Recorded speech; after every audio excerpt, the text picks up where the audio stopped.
నుంచి మే 3 వరకు లాంగ్ హారాల పండుగ ముకుందాలో మెగా డిస్కౌంట్స్. టాలీవుడ్ పుట్టబొమ్మ పూజా హెగ్డే ప్రస్తుతం సినిమాల స్పీడ్ తగ్గించింది. ఒకప్పుడు వరుస సినిమాలతో దూసుకుపోయిన ఈ అమ్మడి ఆ తర్వాత బ్యాక్ టు బ్యాక్ ఫ్లాప్స్ అందుకుంది. దాంతో ఈ ముద్దుగుమ్మకు ఆఫర్స్ కరువయ్యాయి. ఒక లైలా కోసం సినిమాతో టాలీవుడ్కు పరిచయమైంది ఈ అందాల ముద్దుగుమ్మ.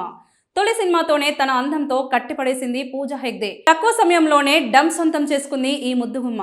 అలాగే స్టార్ హీరోలందరితో సినిమాలు చేసి మెప్పించింది. కెరీర్ మొదట్లో ఫ్లాప్లే అందుకున్నప్పటికీ అందం, అభినయంతో మెస్మరైజ్ చేసింది. దీంతో ఈ బ్యూటీకి ఆఫర్స్ క్యూ కట్టాయి. దువ్వాడ జగన్నాథం, అరవింద సమేత, మహర్షి, గద్దలకొండ గణేష్, అలా వైకుంఠపురంలో వంటి చిత్రాలతో వరుసగా హిట్లు అందుకుంది. అయితే వరుస హిట్లే కాదు, ఆ తర్వాత వచ్చిన ఫ్లాప్లు అమ్మాడి కెరీర్ను అయోమయంలో పడేశాయి. రాధేశ్యామ్, ఆచార్య, బీస్ట్ చిత్రాలు డిజాస్టర్స్ కావడంతో పూజ సైలెంట్ అయ్యింది. తెలుగు, తమిళ్, హిందీలో సినిమాలు చేసినా కూడా హిట్స్ అందుకోలేకపోయింది. దాంతో స్పెషల్ సాంగ్ వైపు అడుగులేసింది. స్పెషల్ సాంగ్స్తో రచ్చ చేసిన ఈ అమ్మడు ఆఫర్స్ మాత్రం అందించుకోలేకపోయింది.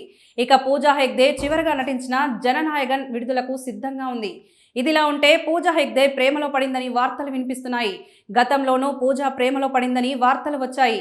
సల్మాన్ ఖాన్తో ప్రేమలో పడిందని గతంలో వార్తలు వచ్చాయి. ఇక ఇప్పుడు ఈ అమ్మడు ప్రేమలో పడిందని టాక్ వినిపిస్తోంది.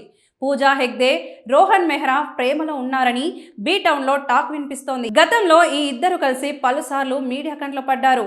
ఈ ఇద్దరు షికార్లకు వెళ్లడం, రెస్టారెంట్లకు వెళ్లడం వంటివి చేస్తున్నారు. అలాగే ఈ ఇద్దరు రిలేషన్షిప్లో చాలా సీరియస్గా ఉన్నారని కూడా టాక్ వినిపిస్తోంది. ఈ ఇద్దరు కలిసి ఒక్క సినిమాలోనూ నటించలేదు. కానీ ఓ కామన్ ఫ్రెండ్ ద్వారా ఈ ఇద్దరికి పరిచయం ఏర్పడిందని తెలుస్తోంది.